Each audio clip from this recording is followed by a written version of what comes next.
Early voting is underway. Do you know what's on your ballot? I'm Charles Blaine, and this is Texas Tomorrow.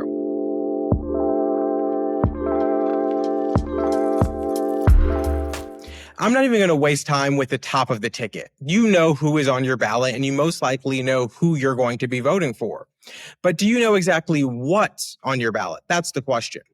We've talked about charter amendments before. These are simply the way in which citizens can place items up for a direct vote in their city. Well, there are a lot of interesting charter amendments and other ballot propositions on the ballot for our local jurisdictions across the state this November. And here are a few of the ones I found most interesting.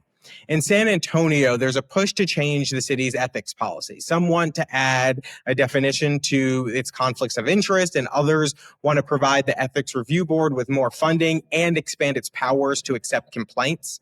McKinney City Council members who currently get $50 per meeting and the mayor who gets $100 per month have an amendment to give City Council members $750 per month and the mayor $1,000 per month.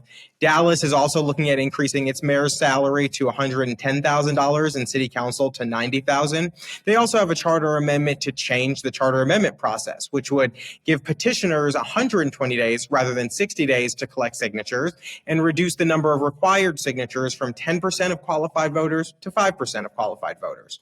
They also have one to decriminalize small amounts of marijuana, and that's been endorsed by Willie Nelson. The city of Irving is asking voters their opinion on allowing firefighters collective bargaining rights. Houston ISD has a $4.4 billion school bond, the largest in state history. There are plenty of other school bonds on the ballot, and Amarillo has two propositions, one making it a sanctuary city for the unborn and the other expanding its city council. Voters in Rusk County are being asked whether or not they want to allow the sale of alcoholic beverages in certain precincts. I mean, I can keep going on and on for hours, and most of what I mentioned are just in big and small cities and a few school districts. There are things happening in hundreds of special purpose districts, hospital districts, counties, everything that you can name that you're being asked to vote on. And even if you're not, they're still going to have an impact on you down the road.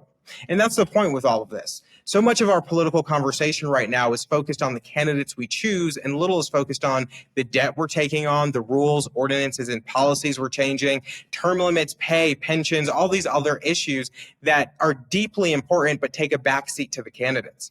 But they don't have to, because something like collective bargaining is going to have a long-term permanent consequence for cities, for taxpayers, for the employees, everyone involved. So as you prep to vote this November, check out what else is on your ballot and be an informed voter, because the people you're voting on just have one vote, but the things that you're voting on last a long time.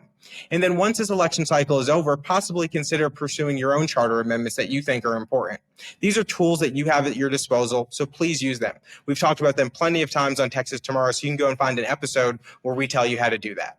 Thanks for tuning in to this week's episode of Texas Tomorrow. I hope you'll like, share it, comment, tell us what you liked or disliked, and let us know what's going on in your neighborhood, because we'd love to talk about it.